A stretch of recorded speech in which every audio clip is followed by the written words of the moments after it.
järgnevalt räägin üks liikme lihtsustamisest.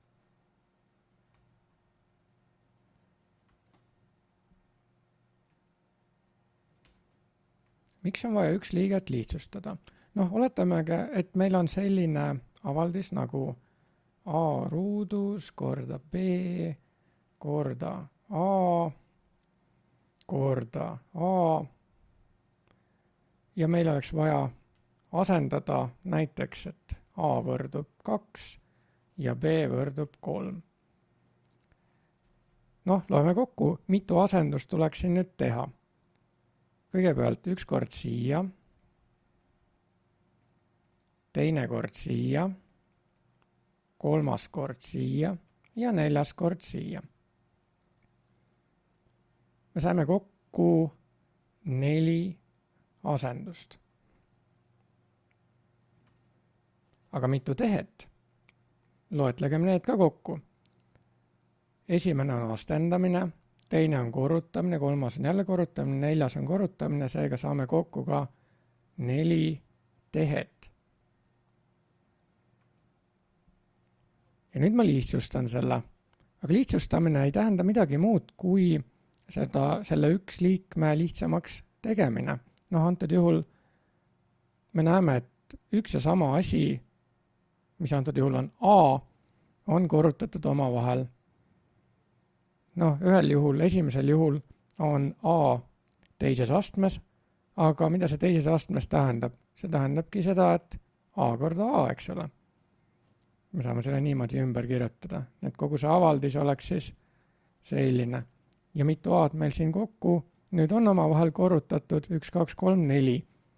Ehk siis lihtsustatud kujul see avaldis oleks A astmes 4 korda B.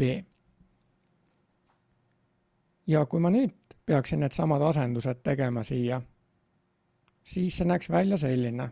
Esimene asendus läheks siia, 2 astmes 4 ja teine asendus läheks siia, 3. Saame kokku 2 asendust. Ja mitu tehet? Esimene on astendamistehe, teine on korrutamistehe ja ka tehteid tuleb siin ainult 2. Ja nüüd sa ju näed, miks on kasulik üks liige lihtsustada. Sest esiteks on meil vaja vähem asendusi teha, kui me peaksime neid muutujaid hakkama asendama konkreetsete väärtustega, et välja arvutada avaldise väärtus. Ja samuti on arvutusi vähem vaja teha lihtsama üks liikmega. Ja siin me saame kasutada korrutamise, jagamise reegleid, astendamise reegleid. Eelkõige need ongi astendamise reeglid, sellepärast et muutuv osa on koosnev sellistest komponentidest, mis on mingisuguses astmes. Muutuja on mingisuguses astmes. Ma toon siia kõrvale veel ühe näite. Oletame, et siin on 2 korda õun korda inimene.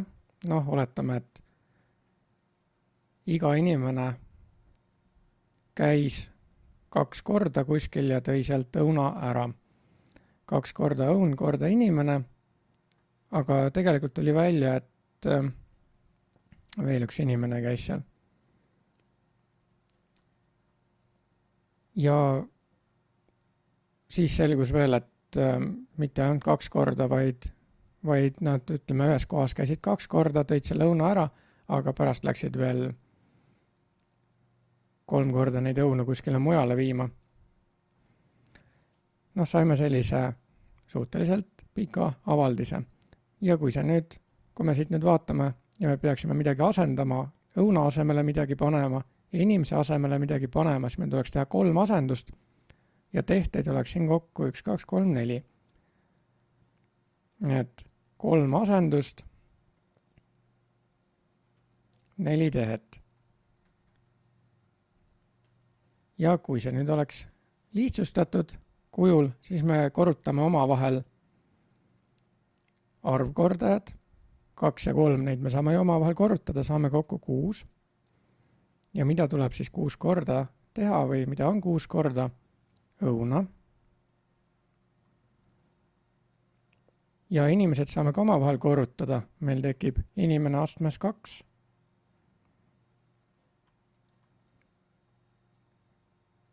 Ja nüüd me näeme, et asendusi peaks tegema ainult 2 kohta. 2 asendust. Ja tehteid tuleks 1, 2, 3. Noh, alati me ei saa öelda, et just tehete arvu järgi oleks mingisugune asi lihtsam. Noh, eriti kui meil on tegemist negatiivse astendajaga. Ma kirjutan siia alla ühe sellise näite ka. Ja küsiks siis, et kumb on lihtsam, kas x astmes -2 või 1 astmes x ruudus. See on üks ja sama asi. Noh, esimeses me võiksime pealt näha ju oletada, et tegemist on ühe tehtega, me võtame x astmesse -2, aga kui meil juba on miinusmärk siin ees, siis me võime seda miinusmärki käsitleda kui eraldi tehet. Et selle absoluutväärtuse 2 teeme negatiivseks kõigepealt ja siis astendame sellega x-i, seega meil tuleb kokku ikkagi 2 tehet siia. 2 tehet. Ja lihtsustatud kujul on meil ka 2 tehet. Me võtame ta ruutu ja ühe jagame sellega, et meil on siin ka 2 tehet. Ja kui me loeme kokku, mitu asendust tuleks teha, siis kumbagi tuleks teha 1 asendus. Kas me siis saame öelda, et üks nendest on teisest lihtsam? Noh, üldiselt, kui me siia peale vaatame sellele esimesele, et mingi asi on astendatud negatiivse arvuga, see juba tundub keerulisem. Lihtsam on ikkagi hariliku muruna see lahti kirjutada ja kas või sellepärast, et kui meil on mingisugune keerulisem avaldis, ma kirjutan siia üles midagi keerulisemat, noh näiteks x ruut korda y korda 4, kõik jagatuna näiteks 2 korda x 3. astmes. Noh, milline see siis oleks lihtsustatud kujul? Me saame 4 jagada 2, tekib 2 ja x-id, me näeme, et all on suurem x-i astendaja, seega siia murrujoone alla me saame kirjutada x astmes 1 siis, sest 3 - 2 on 1 ja ülesse jääb y. Noh, harilikus murus on meil lihtsam taandada, sellega on üldse lihtsam tehteid teha, kui ütleme, oletame sellisel juhul, kui meil oleks selline avaldis nagu näiteks a3 korda b miinus 2 jagatud 4. Noh, kas siin üldse oleks vaja midagi lihtsustada? Noh, ikka. Sellepärast, et meil tuleks see b koos oma selle 2-ga viia murrujoone alla. Miks? Sellepärast, et kui me näiteks kogu selle avaldise peaksime edaspidi korrutama mingi asjaga, noh, ma teen siia juurde a3 korda 4b ruut ja me peaksime selle korrutama näiteks b-ga. Noh, siis me, no sõltub tegelikult stiilist, et kuidas nüüd lihtsam on. Me võime viia ühisele murrujoonele, saame siin a³ korda b ja alla 4 korda b ruut.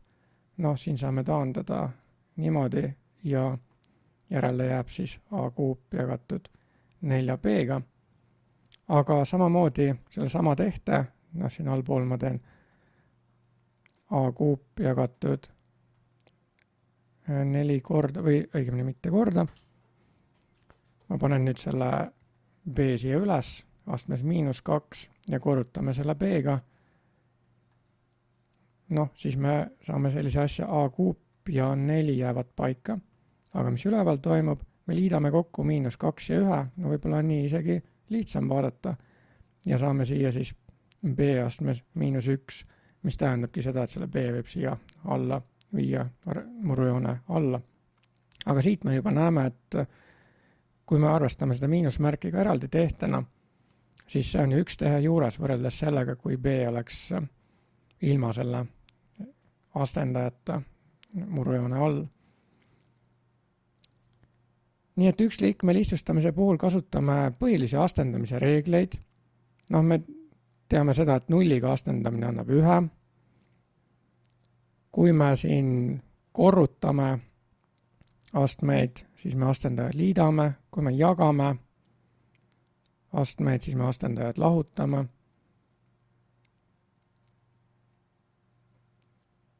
Astmete jagamisel me saame astendatavad omavahel jagada ja siis astendada ja korrutiste või astmete korrutamisel me saame omavahel korrutada astendatavad ja alles seejärel astendada.